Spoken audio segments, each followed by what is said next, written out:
சிறிய இடைவெளிக்கு பிறகு மீண்டும் கேள்வி நேரம் நிகழ்ச்சிக்கு உங்களை மிகுந்த அன்போடு வரவேற்கின்றேன். நாம் இரண்டாவது அமர்விற்குள் பயணிக்கலாம். முன்னதாக ஒரு முக்கிய செய்தி, பிரேக்கிங் நியூஸ் ஒன்று வந்திருக்குது. அந்த பிரேக்கிங் நியூஸ் என்னன்னு பார்க்கலாம். அதை தருவதற்காக நம்மத்தில் ஹசீஃப், செய்தியாளர் ஹசீஃப் இணைந்திருக்கிறார். ஹசீஃப், அந்த முக்கிய செய்தி என்ன அப்படிங்கிறத சொல்லுங்கள். செந்தில், தமிழகத்தைச் சேர்ந்த 5 மீனவர்களுக்கு இலங்கையினுடைய கொழும்பு நீதிமன்றம் என்பது 5 மீனவர்களுக்கும் தூக்கு தண்டனை விதித்திருந்தது. இந்த தூக்கு தண்டனை ரத்து செய்ய வேண்டும் என்ற ஒரு கோரிக்கை தொடர்ச்சியாக முன்வைக்கப்பட்ட சூழ்நிலையில் இன்றைய தினம் இலங்கையைச் சேர்ந்த நெடுஞ்சாலைத்துறை அமைச்சர் செந்தில் தொண்டைமான் அவர்கள் ஒரு தகவலை வெளியிட்டிருக்கின்றார். அதன்படி இந்த மீனவர்கள் மீதான இந்த வழக்கு என்பது இந்தியாவுக்கு மாற்றப்படும் என்ற தகவல் வெளியாகி இருக்கின்றது. இதற்கான கால அவகாசம் அடுத்த ஒரு வாரத்திற்கு எடுத்துக்கொள்ளப்படும். அதன் பிறகு இந்த வழக்கு என்பது இந்தியாவுக்கு மாற்றப்படும் என்று அவர் தெரிவித்திருக்கின்றார். அதேபோல் இந்த அடுத்த ஒரு 15 நாளில் அங்கு இருக்கக்கூடிய அந்த 5 மீனவர்களும் இந்தியாவுக்கு அனுப்பி வைக்கப்படுவார்கள் என்ற தகவலையும் அவர் தெரிவித்திருக்கின்றார். இந்திய தூதரகம் எடுத்த முயற்சியின் அடிப்படையில் இந்த நடவடிக்கை மேற்கொள்ளப்பட்டு வருவதாக ஒரு தகவல் வெளியாகி இருக்கின்றது. அதன்படி இந்த 5 மீனவர்களும் அடுத்த 15 நாட்களுக்குள் இந்தியாவுக்கு கொண்டு வரப்படுவார்கள் என்று கூறப்படுகிறது. அவர்கள் மீதான வழக்கு என்பது இந்தியாவுக்கு மாற்றப்பட உள்ளது. நான் ஏற்கனவே சொன்னதன்படி இந்த 5 மீனவர்களுக்கும் தூக்கு தண்டனை விதிக்கப்பட்டதை தொடர்ந்து தமிழகம் முழுவதும் பல்வேறு வகையான போராட்டங்கள் நடத்தப்பட்டு வருகின்றன. குறிப்பாக தமிழக முதலமைச்சர் பன்னீர்செல்வம் அவர்களை பொறுத்தவரை மத்திய அரசுக்கு ஒரு கடிதத்தை கூட எழுதியிருந்தார். இந்த 5 மீனவர்களை விடுவிப்பதற்கான உடனடியான நடவடிக்கையை மத்திய அரசு எடுக்க வேண்டும் என்ற ஒரு கோரிக்கையும் கூட அவர் முன்வைத்திருந்தார். இந்த கோரிக்கைகளின் தொடர்ச்சியாக மீனவர்களை பொறுத்தவரை தொடர் உண்ணாவிரத போராட்டம், வேலைநிறுத்த போராட்டங்கள் என்ற பல்வேறு வகையான போராட்டங்களையும் நடத்தி வந்தனர். சமூக அமைப்புகளும் கூட இந்த போராட்டங்களில் கலந்திருந்த சூழ்நிலையில் இன்றைய தினம் இந்த தகவல் வெளியாகி இருக்கின்றது. ஏற்கனவே இலங்கையில் இருக்கக்கூடிய இந்திய தூதரக அதிகாரிகளை பொறுத்தவரை இந்த வழக்கில் மேல்முறையீடு செய்வதற்கான வாய்ப்பு இருப்பதாக கடந்த சில நாட்களாக கூறப்பட்டு வந்த சூழ்நிலையில்தான் இந்த தகவல் வெளியாகி இருக்கின்றது. அதாவது இந்த 5 மீனவர்கள் மீதான வழக்கு என்பது இந்தியாவுக்கு மாற்றப்பட இருக்கின்றது. இந்த 5 மீனவர்களும் இந்தியாவுக்கு அனுப்பி வைக்கப்பட இருக்கின்றார்கள். இதற்கான கால அவகாசம் என்பது சுமார் 15 நாட்கள் எடுத்துக்கொள்ளப்படும் என்று கூறப்படுகிறது. முதலில் வழக்கு மாற்றப்படுவதற்கான அலுவல் ரீதியான விஷயங்கள் முடிவடைய வேண்டும். இதற்கு ஒரு வார காலம் எடுத்துக்கொள்ளப்படும் என்று கூறப்படுகிறது. அதன் பிறகு இந்த 5 மீனவர்களும் தமிழகத்திற்கு கொண்டு வரப்பட இருக்கின்றார்கள். செந்தில், நன்றி ஹசீஃப். உங்களுடைய இந்த ஒரு மிக முக்கிய செய்தியை எங்களோடு பகிர்ந்து கொண்டிருக்கிறீர்கள். மிக்க நன்றி. நாம் தொடர்ந்து அமர்வுக்குள் பயணிக்கலாம். இது தொடர்பாக இந்த 5 மீனவர்களும் இந்தியா கொண்டு வரப்படுவது குறித்த செய்தியை நாம் பார்த்திருக்கிறோம். இது தொடர்பாக இன்னும் கூட விரிவான செய்திகளை நாம் அடுத்த செய்தி தொகுப்பில் பார்க்கலாம். கேள்வி நேரத்திற்கு பிறகு நாம் செய்தி தொகுப்பில் இன்னும் கூட விரிவாக பார்க்கலாம். இரண்டாவது அமர்வில் நாம் இலங்கை தமிழர்கள் பிரச்சனை குறித்து இன்றைக்கு வடக்கு மாகாண முதலமைச்சர் விக்னேஸ்வரன் கூறியிருக்கக்கூடிய கருத்து தொடர்பாக விவாதிக்க இருக்கின்றோம். இது தொடர்பாக நம்மத்தில் விவாதிப்பதற்காக ஓய்வு பெற்ற இராணுவ அதிகாரி கர்னல் ஹரிஹரன் நம்மத்தில் நின்றிருக்கின்றார். நாம் அவரோடு விவாதத்திற்குள் செல்லலாம். வணக்கம். இப்போ இந்த விவாதத்தை இன்றைக்கு விக்னேஸ்வரன் சில வாதங்களை முன்வைத்திருக்கிறார். அவர் மிக முக்கியமான ஒரு வாதமாக அவர் வைப்பது இந்தியாவினுடைய தலையீடு இல்லாமல் இலங்கை தமிழர்கள் பிரச்சனைக்கு தீர்வு காணுவது என்பது இயலாத காரியம். இந்தியா தலையிடுவதற்கான அத்தனை உரிமைகளும் இருக்குது அப்படிங்கிறத பதிவு செஞ்சிருக்காரு. ஆனால் இந்தியாவில் தொடர்ந்து அது வேறு ஒரு நாட்டின் பிரச்சனை, அதில் தலையிட முடியாதுங்கிற வாதங்கள் வைக்கப்பட்டு கொண்டிருக்கிறது. விக்னேஸ்வரனுடைய வாதத்தை நீங்கள் எப்படி பார்க்குறீங்க? நீங்கள் சொல்வது சரியில்லை. இந்தியா அப்படி சொல்லலை. இந்தியா நாம் தலையிட முடியாதுன்னு சொல்லலை. நம்ம இந்தியா சொல்வது அரசியல் ரீதியாக தலையிடுவாங்க. தலையிட்டு இதில் 3 பகுதிகள் இருக்குது தமிழர் பிரச்சனை. ஒன்று, 13வது சட்ட திருத்தத்தை முழுமையாக நில மற்றும் போலீஸ் உரிமையுடன் செய்ய வேண்டும்னு அவர் வாக்குறுதி கொடுத்திருந்தார் போருக்கு முன்னால். ராஜபக்ஷ அவர்கள் அதை நிறைவேற்றவில்லை. அதை நிறைவேற்ற வேண்டும். நம்ம இன்னும் கூட விரிவாக பேசலாம். முன்னதாக இன்னும் கூட ஒரு முக்கிய செய்தி வந்திருக்கிறது. அது தொடர்பாக நம்முடைய செய்தியாளர் அசீஃப்ட்ட பேசிட்டு மன்னிக்கணும் குறுக்கிடுவதற்கு. அசீஃப், தொடர்ந்து இது குறித்த ஏதோ இன்னும் முக்கிய தகவல்கள் இருக்கிறதா? செந்தில், அதாவது இது ஒரு மிக முக்கியமான தகவல். ஏனென்றால் இந்த 5 மீனவர்களுக்கும் தூக்கு தண்டனை விதிக்கப்பட்டதை தொடர்ந்து இந்த 5 பேரையும் விடுதலை செய்ய வேண்டும் என்ற ஒரு கோரிக்கை தொடர்ச்சியாக முன்வைக்கப்பட்டு வந்த சூழலில் இந்த தகவல் வெளியாகி இருக்கின்றது. இன்றைய தினமோ அல்லது நாளைய தினமோ இது தொடர்பான நல்ல செய்தி வரும் என்று எதிர்பார்க்கப்பட்ட சூழ்நிலையில் இந்த தகவல் வெளியாகி இருக்கின்றது. இலங்கையினுடைய நெடுஞ்சாலைத்துறை அமைச்சர் செந்தில் தொண்டைமான் அவர்கள் நம்மோடு தொலைபேசி இணைப்பில் இணைந்திருக்கின்றார். அவரிடம் இந்த கேள்வியை முன்வைக்கலாம். ஐயா வணக்கம். இந்த 5 மீனவர்கள் மீதான வழக்கினுடைய தற்போதைய நிலை பற்றி சொல்லுங்க ஐயா. இல்ல, இப்ப அவங்களுக்கு தூக்கு தண்டனை விதித்து அடுத்து இலங்கை தொழிலாளர் காங்கிரஸ் தொடர்ந்து கடந்த 4 வருஷமா கௌரவ அமைச்சர் ஆறுமுக தொண்டமான் அவர்களோட தலைமையில இந்தியால இருந்து வர்ற மீனவர்கள் உதாரணத்துக்கு அங்கிருந்து தேவதாஸ் மற்றும் போஸ் ராமேஸ்வரத்திலிருந்து தொடர்ந்து அவர் மீனவர் சங்கத்துல இருந்து தொடர்பு கொள்வாங்க. அதன் அடிப்படையில தொடர்ந்து அவங்கள வெளியேறதுல முழுமையா இலங்கை அரசாங்கத்துடன் ஒவ்வொரு வாட்டியும் அழுத்தங்கள் கொடுத்து கௌரவ அமைச்சர் ஆறுமுக தொண்டமான் அவர்கள் அவங்கள வெளியிட்டு இருந்தாரு. அதன் அடிப்படையில இப்ப இந்த 5 பேருக்கு என்ன முடிவு எடுக்கலான்னு தீர்வு எடுக்கலான்னு முடிவு பண்ணிட்டு இருக்கும்போது இந்தியா பிரதமர் அவர்கள் வந்து இலங்கை ஜனாதிபதியிட்ட தொடர்பு கொண்டு இந்த வழக்கு இந்தியாவுக்கு மாற்ற முடியுமா அந்த வேண்டுகோள் விடுத்ததற்கு இலங்கை ஜனாதிபதி அவர்கள் வந்து கொள்கை அடிப்படையில மாத்துறதுக்கு அவங்களை இந்தியாவுக்கு மாற்ற ஒப்புதல் அளித்துள்ளார். இனி கௌரவ அமைச்சர் ஆறுமுக தொண்டமான் அவர்கள் வந்து இந்த 2 வெளிவிவகார ஐயா, இந்த நேரத்தில் அதாவது இது ஒரு மிக முக்கியமான மகிழ்ச்சி தரக்கூடிய விஷயம் என்று கூட சொல்லலாம். ஆனால் அதே சூழ்நிலையில் இந்த 5 மீனவர்களை பொறுத்தவரை எப்பொழுது இந்தியாவுக்கு கொண்டு வரப்படுவார்கள், இந்த வழக்கு இந்தியாவுக்கு மாற்றப்படுவதற்கு எவ்வளவு காலம் பிடிக்கும், இதற்கான அந்த நீதிமன்ற நடவடிக்கைகள் என்ன என்று கூறுங்கள் ஐயா. 10 இருந்து 15 நாள் தேவைப்படும் நினைக்கிறேன். 2 வெளிவிவகார அமைச்சுகள் வந்து கலந்துரையாடி அந்த ஆவணங்களை மாற்றிக்கொள்ளணும். அதன் அடிப்படையில் கௌரவ அமைச்சர் ஆறுமுக தொண்டமான் அவர்கள் இங்கே இலங்கையை பொறுத்த வரைக்கும் மிக வேகமா வேலை திட்டங்களை முன்னெடுக்கிறதுக்கு அவர் அழுத்தங்கள் கொடுத்து வர்றாரு. வெளியுறவுத்துறை அமைச்சர் நேரடியாக அங்கு வர வேண்டுமா? வெளியுறவுத்துறை அமைச்சர் நேரடியாக வந்து இலங்கையினுடைய வெளியுறவுத்துறை அமைச்சரை சந்திக்க வேண்டுமா? அதுதான் நடைமுறையா? இல்ல, அது எம்பசி மூலியமா பண்ணிக்குவாங்க. அதிகாரிகள் மட்டத்திலான அந்த பேச்சுவார்த்தையே இந்த நடவடிக்கையை முன்னகர்த்தும் என்று கூறுகிறீர்கள். இதே சூழ்நிலையில் இல்ல, அது ஒரு ப்ரொசீஜர் இருக்குது, அந்த ப்ரொசீஜர் அவங்க ஃபாலோ பண்ணணும். ஆகவே இந்த வழக்கை பொறுத்தவரை இந்தியாவுக்கு வந்த பிறகு எதன் அடிப்படையில் விசாரிக்கப்படும், எந்த சட்டத்தின் அடிப்படையில் விசாரிக்க முடியும்? ஏனென்றால் தண்டனை விதிக்கப்பட்ட ஒரு நபர் இந்தியாவுக்கு அனுப்பப்படும் பட்சத்தில் அந்த தண்டனை காலத்தை இந்தியாவில் அனுபவிக்கலாம். ஆனால் வழக்கு விசாரணை நிலுவையில் இருக்கக்கூடிய நபர் இந்தியாவுக்கு அனுப்பப்படும் பொழுது அவர் மீதான விசாரணை எப்படி நடைபெறும் ஐயா? இல்ல, அது எனக்கு அந்த ஜுடிஷியரி சம்பந்தமா எனக்கு அவ்வளவு தெரியல. அது வந்து இந்தியாவோட நன்றி ஐயா. நீங்கள் குறிப்பிடக்கூடிய அந்த தகவலின் அடிப்படையில் பார்க்க போனால் இந்த 5 மீனவர்களுக்கும் விதிக்கப்பட்டிருக்கக்கூடிய இந்த தண்டனை என்பது தற்காலிகமாக நிறுத்தி வைக்கப்படுவதற்கான வாய்ப்பு இருக்கின்றதாகவே கருதப்படுகிறது. ஏனென்றால் நீங்கள் குறிப்பிடக்கூடிய விஷயத்தின் அடிப்படையில் இந்த 5 மீனவர்கள் மீதான வழக்கு இந்தியாவுக்கு மாற்றப்பட இருக்கின்றது என்று கூறுகிறீர்கள். அந்த வகையில் அடுத்த 15 தினத்தில் அந்த 5 மீனவர்களும் இந்தியாவுக்கு கொண்டு வரப்படுவதற்கான வாய்ப்பு எழுந்திருக்கின்றது. அடுத்த ஒரு வாரத்தில் இந்த நடவடிக்கைகளை, நீதிமன்ற நடவடிக்கைகளை முடிப்பதற்கு 1 வார காலம் எடுத்துக்கொள்ளப்படும் என்று கூறப்படுகிறது. இரு நாட்டைச் சேர்ந்த வெளியுறவுத்துறை அதிகாரிகள் இதற்கான முயற்சியில் ஈடுபட்டு வருவதாகவும் கூறுகிறீர்கள்.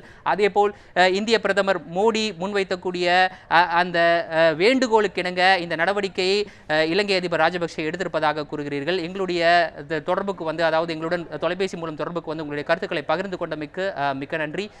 செந்தில், இனி உங்களுடன். நன்றி அசீஃப். ஒரு பிரதான செய்தியை எங்களோடு பகிர்ந்து கொண்டீர்கள். அதுவும் நம்முடைய அமர்வில் நாம் விவாதத்திற்கு எடுத்துக்கொண்டிருக்கக்கூடிய பொருளோடு அது தொடர்புடைய ஒரு செய்தியாகவும் கூட இருந்தது. மிக நன்றி அசீஃப். உங்களுடைய குறுக்கிட்டதற்கு மன்னிக்கணும். சொல்லுங்கள், நம்ம தொடர்ந்து. இல்லை, இந்தியா இலங்கை தமிழர்கள் சம்பந்தமாக 3 விஷயங்களை இலங்கையிடம் பல ஆண்டுகளாக வலியுறுத்தி வருகிறது. அது காங்கிரஸ் கவர்மெண்ட் இருந்தபோதே செஞ்சுட்டு இருந்தாங்க.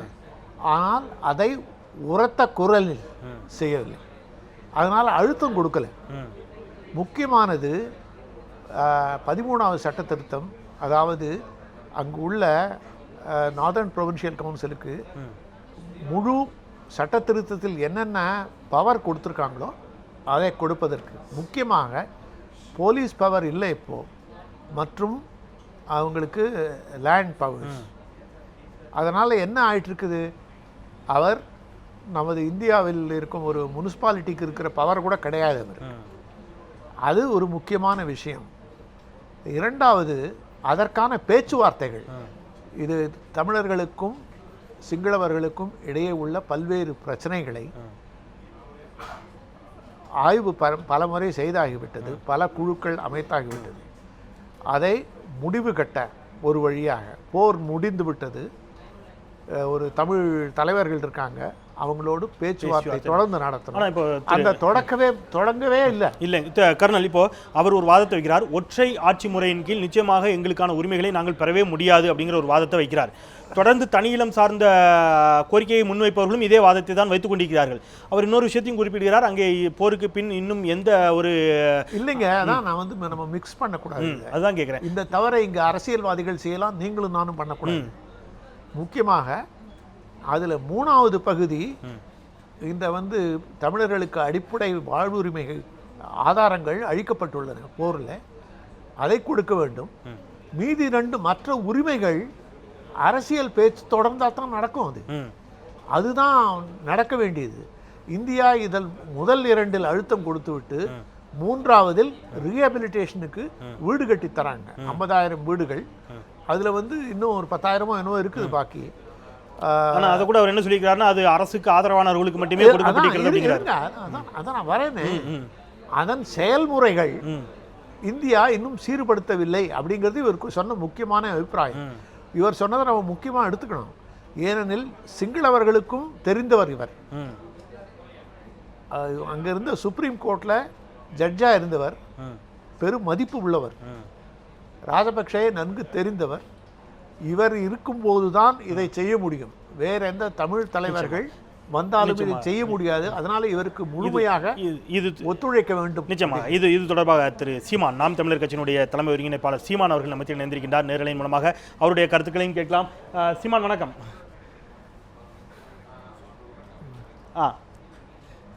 தொடர்ந்து நம்ம பேசலாம் சீமானோடு. இப்போ முன்னதாக நீங்கள் குறிப்பிடக்கூடிய விஷயத்தை அவர் வேறு சில விஷயங்களையும் முன்வைக்கிறார். அங்கே பெண்களின் மீதான பாலியல் அடக்குமுறைகள் தொடர்ந்து கொண்டிருக்கின்றன, இராணுவம் மயமாக்கப்படுகிறது. அவருடைய அடிப்படை நோக்கம் அப்படிங்கிறது தமிழர்களுடைய கலாச்சாரம் பண்பாட்டை சீரழித்து அங்கே சிங்கள கலாச்சாரத்தை புகுத்துவதுதான் அப்படிங்கிற ஒரு வாதத்தை விக்னேஸ்வரன் வைக்கிறார். அப்படிங்கும்போது இவர்கள் தமிழ் தேசிய ஆர்வலர்கள், இங்கே இருக்கக்கூடியவர்கள் குறிப்பிடக்கூடிய இனப்படுகொலை அப்படிங்கிற வாதத்தை இவர் ஆமோதிக்கிறார், இவர் வலு சேர்க்கிறார் அப்படிங்கிற மாதிரி தானே அதை எடுத்துக்கொள்ள முடிகிறது. அங்கே நடைபெற்றது போர்க்குற்றம் அப்படிங்கிற ஒரு வாதம் வைக்கப்படுகின்ற ஒரு சூழலில் இனப்படுகொலை அப்படிங்கிற இன்னொரு தரப்பான வாதம், அங்கே இனப்படுகொலை தான் நடந்தது அப்படிங்கிறதுக்கான ஆதாரமாக விக்னேஸ்வரன் வார்த்தைகளை எடுத்துக்கொள்ளலாமா? இல்லை, அதே விக்னேஸ்வரன் சொல்லிருக்காரு, சுமந்திரன் சொல்லிருக்காங்க.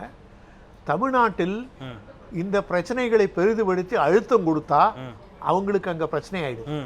சமீபத்தில் இந்த தமிழ் பல்கலைக்கழகத்திலேருந்து வந்திருந்தாங்க. அவங்க பேசுறது பார்த்துருப்பீங்க.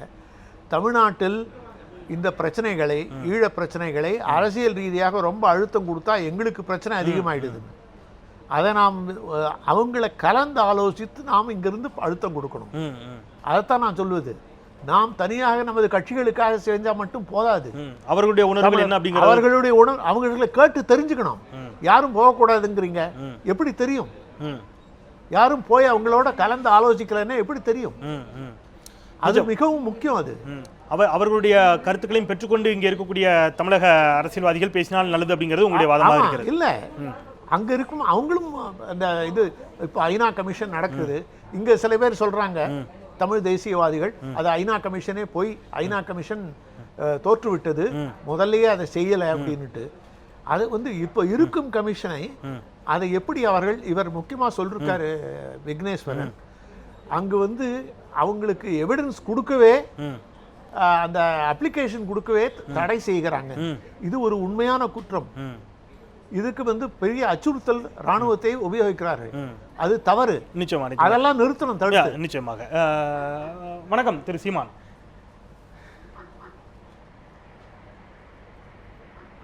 வணக்கம். வணக்கம். இங்கே நம்ம இந்த தமிழ் தேசிய விவகாரம் தொடர்பாக, குறிப்பாக இலங்கை தமிழர்கள் பிரச்சனை குறித்து பேசிக் கொண்டிருக்கிறோம். வடக்கு மாகாண முதலமைச்சர் விக்னேஸ்வரன் அவர்களுடைய கருத்துக்களை குறித்து பேசிக் கொண்டிருக்கின்றோம். நம்ம மத்தியில் கர்னல் ஹரிஹரன் அவர்கள் இணைந்திருக்கிறார் நிலையத்திலிருந்து. அவர் ஒரு வாதத்தை வைக்கிறார். நிச்சயமாக அங்கே இந்தியா தலையிட்டு தான் பிரச்சனைக்கு தீர்வு காண முடியும், இந்தியா சில அழுத்தங்களை கொடுக்க வேண்டும் என்பது மறுக்க முடியாத உண்மை. ஆனால் அந்த அழுத்தம் என்பது தனி இளம் அப்படிங்கிறதாக எடுத்துக்கொள்ளக்கூடாது, அதை தாண்டிய அழுத்தமாக இருக்க வேண்டும். ஒன்றுபட்ட இலங்கைக்குள் தீர்வு காணுவதற்கான அழுத்தத்தை இந்தியாவால் கொடுக்க முடியும், அதை இந்தியா செய்யாமல் இருக்கிறது அப்படிங்கிற ஒரு வாதத்தை குறிப்பிடுகிறார். நீங்க இதை எப்படி பார்க்குறீங்க?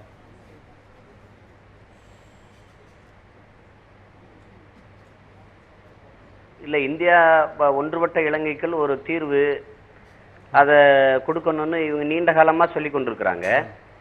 இந்த போராட்டம் உங்களுக்கு தெரியும் 60 ஆண்டுகளாக நடக்குது.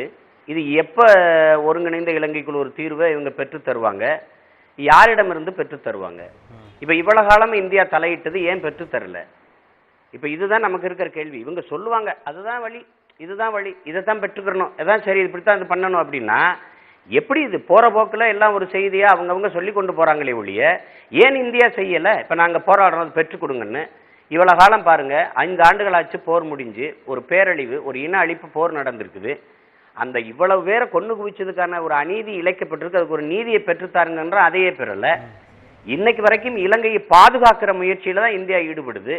இப்ப வரைக்கும் ஆயுதங்கள் பரிமாறிக்கொள்வதற்கான ஒப்பந்தம், போர் பயிற்சி, இங்கிருந்து ராணுவ வீரர்கள் போய் அங்க பயிற்சி கொடுக்குறாங்க. யாரோட சண்டை போடுறதுக்கு இந்த பயிற்சி கொடுக்கப்படுது? அமெரிக்காவோடவா, இல்ல பிரான்ஸோட, ஜெர்மனியோடவா? எந்த நாட்டோட சண்டை போட போகுது? சீனாவோட போட போகுதா இலங்கை? எதற்கு அவங்க பயிற்சி கொடுக்குறாங்க?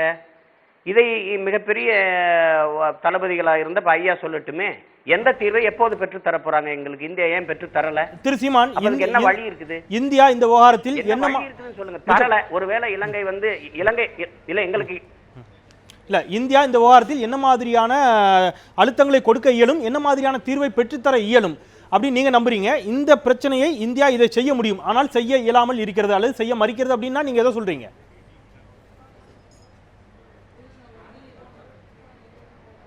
இல்ல, இந்தியாவால நீங்க எதை எல்லாமே செஞ்சிருக்க முடியும். நியாயமா இந்தியா நின்றுக்க வேண்டியது அங்க இருக்க தமிழர்கள் பக்கம் தான் நின்றுக்கணும். அதுதான் தொடக்கத்துல அப்படிதான் இருந்தது. இப்ப நீங்க பங்களாதேஷை பாகிஸ்தான்ல இருந்து பிரிக்கிறதுக்கு என்ன நியாயங்கள் வச்சிருந்தீங்களோ அதை விட ஆயிரக்கணக்கான நியாயங்கள் எங்களுக்கு இருக்குது. ஆனா இந்தியாவின் பாதுகாப்பிற்கு விடுதலை புலிகளையும் அங்க இருக்கிற தமிழர்களையும் அழிப்பதுதான் இது சரின்னு சொல்லி கொண்டு பேசிக் கொண்டிருக்குது. இதை எப்படி ஏற்பது? இப்ப இந்தியா கேட்டா நீங்க எங்களுக்கு ஒரு நியாயமான தீர்வை பெற்றுத்தாங்கன்னா அது இன்னொரு நாடு எப்படி தலையிடுவதுங்குது. போர் நடக்கும்போது போரை தலையிட்டு நிப்பாட்டுங்கன்னு சொன்னதுக்கு அது இன்னொரு நாடு, அது இறையாண்மை கொண்ட நாடு, அந்த நாட்டுல எப்படி தலையிடுவதுன்னு கேக்குது. அப்ப ஏன் இப்ப தலையிடுது? உங்களை ரோடு போட சொல்லி கேட்டது யாரு? எனக்கு வீடு கட்டி கொடுக்க தர சொல்லுது நான் கேட்டேன்னா ஏன் தலையிடுறீங்க? இப்ப இருக்கு ராணுவ பயிற்சி எதுக்கு கொடுக்குறீங்க? எதுக்கு ஆயுதங்களை கொடுக்குறீங்க? அது இன்னொரு நாடு, நீங்க ஏன் தலையிடுறீங்க?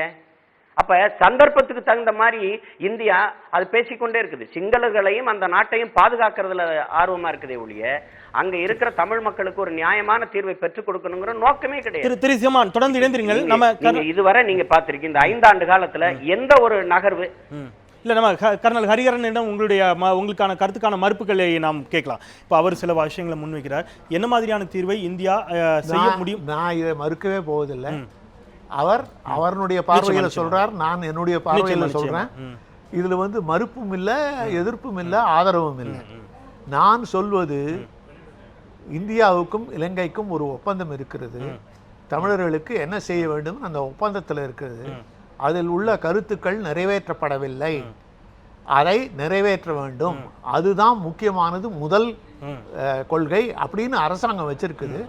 அதை முழுமையாக செயல்படுத்தணும், அதற்கான அழுத்தங்களை கொடுக்கவில்லை.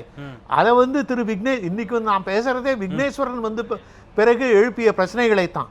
நான் தமிழ் ஈழத்தை பத்தி பேச வரல இங்க, அதனால் நான் அதை பத்தி பேச தயாரா இல்லை. நான் சொல்றேன், அதனாலதான் அது அழுத்தம் கொடுத்திருக்குது. அவர் விக்னேஸ்வரன் இரண்டாவது குறிப்பிட்டது அவர்களுடைய தமிழர்களுடைய அடிப்படை உரிமைகள் ஒடுக்கப்படுகின்றன. அதை இராணுவம் துஷ்பிரயோகம் செய்கிறார்கள். அதையெல்லாம் தவிர்க்கணும். இதற்கும் அழுத்தம் கொடுக்கலாம் இந்தியா, இதை அழுத்தம் கொடுக்க வேண்டும்.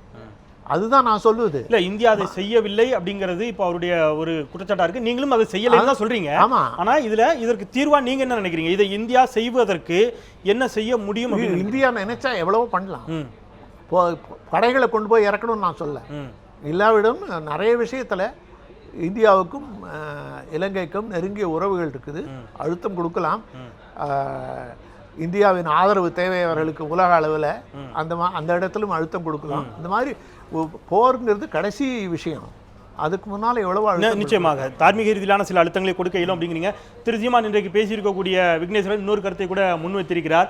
இங்கே இருக்கக்கூடிய தமிழக அரசியல்வாதிகள் உணர்ச்சி வசப்பட்டு பேசாமல் இருந்தாலே எங்களுக்கு அது மிகப்பெரிய நன்மை ஏற்படுத்தும். எங்களுக்கு தேவை உணர்ச்சிவயமான பேச்சுக்களோ அல்லது உதவிகளோ கூட அல்ல. 13வது சட்ட திருத்தம் எங்களுக்கு போதுமானதாக இல்லை. அந்த சட்ட திருத்தத்தில் மாற்றம் கொண்டு வந்தாலும் போதாது. முழுமையாக ஒற்றை ஆட்சி முறையிலிருந்து எங்களுக்கு ஒரு விடுதலை வேண்டும், அதை நோக்கி நகர வேண்டும். இங்கே இருப்பவர்கள் அமைதி காத்தால் நலம் என்பது போன்ற ஒரு வாதத்தை முன்வைத்திருக்கிறார். இதை நீங்க எப்படி பாக்குறீங்க? தடத்துல இருங்கன்னு தான் சொன்னார்.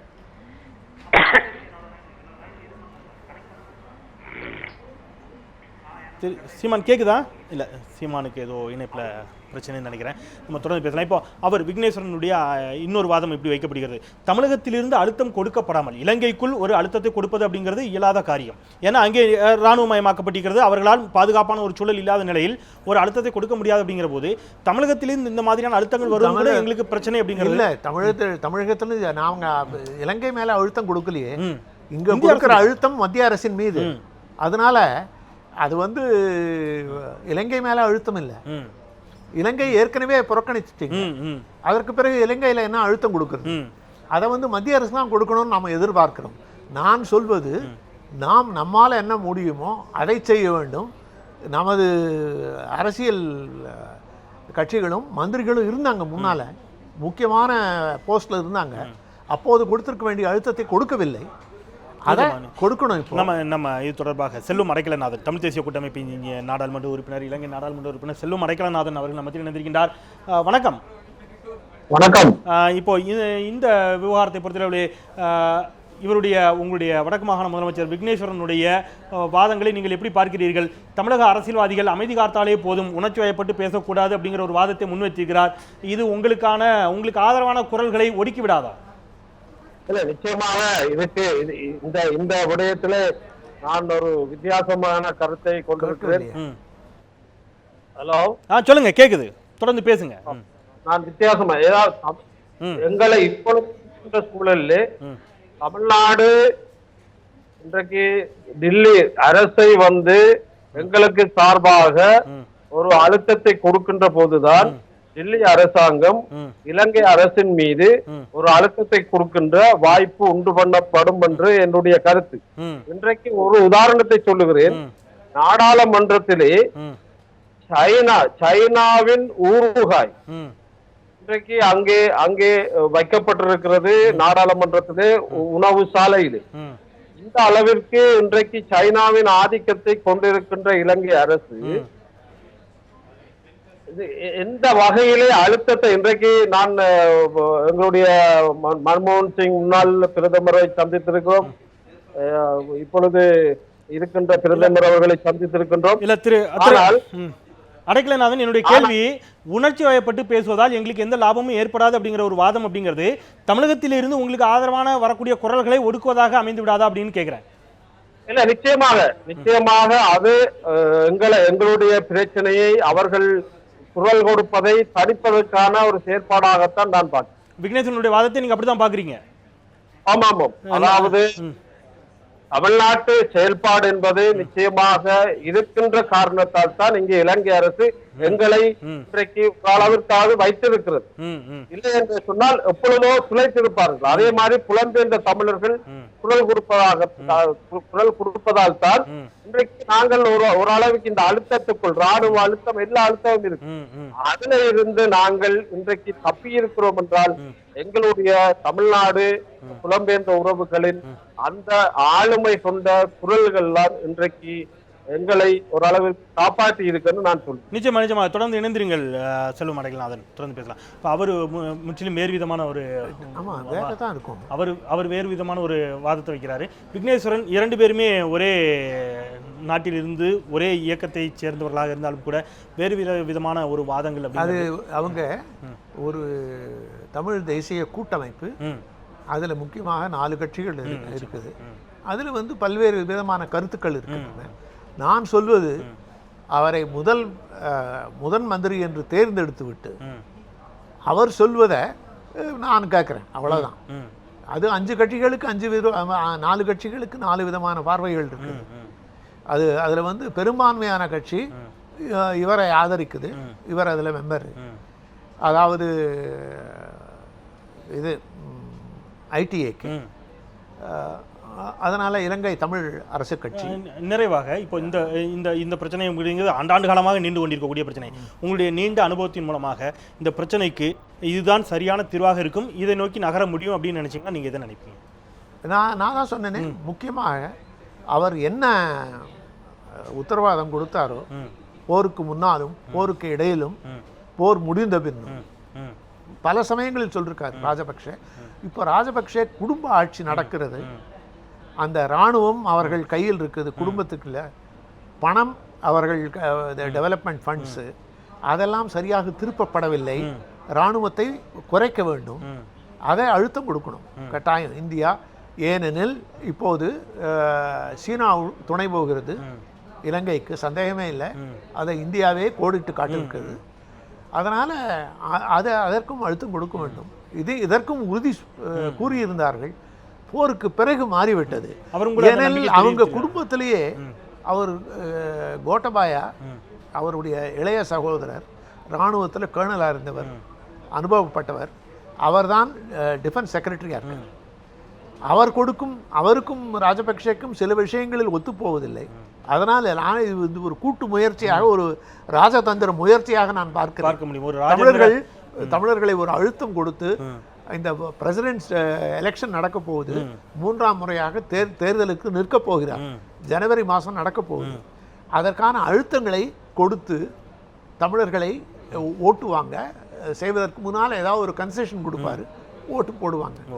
அதற்கான ஒரு முயற்சியாக சில விஷயங்கள் நடக்கலாம் அப்படிங்கிறீங்க. நிச்சயமாக. ஏன்னா விக்னேஸ்வரன் ஒரு வாதத்தை இன்றைக்கு முன்வைத்திருக்கிறார். நடைபெற இருக்கக்கூடிய அங்கே இருக்கக்கூடிய அதிபர் தேர்தலில் தமிழர்கள் தங்களுடைய வாக்குகளை செலுத்த வேண்டும், தவறாமல் செலுத்த வேண்டும், அதன் மூலம் கூட ஓரளவுக்கு தீர்வை நோக்கி அது நகர்த்தும் அப்படின்னு இருக்கிறாரு. அது என்ன மாதிரியான தீர்வை நோக்கி அது நகர்த்தும் அப்படிங்கிறதும் ஒரு பெரிய வாதம் தான். இருந்தாலும் இன்னும் நேரம் நிச்சயமாக இல்லை, நவம்பர் ரொம்ப ஏர்லி இது. இன்னும் ஒரு டிசம்பர் மாதத்துக்கு நிச்சயமா அதற்கான நேரமும் இல்லை. நாம் செய்திக்கு வழிவிடலாம். உங்களுடைய தொடர்ச்சியான பல்வேறு பணிகளுக்கு மத்தியிலும் கூட உங்களுடைய கருத்துக்களை பகிர்ந்து கொண்டதற்காக மிக நன்றி. திரு சீமான் அவர்களுக்கும் இந்த தருணத்திலே நாம் நன்றியை தெரிவித்துக் கொள்வோம். செல்வம் அடைக்கலநாதன், தமிழ் தேசிய கூட்டமைப்பின் எம்பி செல்வம் அடைக்கலநாதன் நம்மோடு இணைந்து தங்களுடைய கருத்துக்களை பகிர்ந்தார். அவருக்கும் நாம் நன்றியை தெரிவித்துக் கொண்டு இந்த அமர்வை இந்த அளவிலே நிறைவு செய்கின்றேன். மறந்து கொண்டே இருப்பது மக்களின் இயல்பு, அதை நினைவுபடுத்திக் கொண்டே இருப்பது எனது கடமை. அந்த வகையிலே மீண்டும் மற்றும் சில மக்கள் சமூகம் சார்ந்த பிரச்சனைகளோடு கேள்வி நேரத்தில் உங்களை சந்திக்கின்றேன். இந்த நிகழ்ச்சியை இந்த அளவிலே நிறைவு செய்கின்றேன். நான் செந்தில். நன்றி.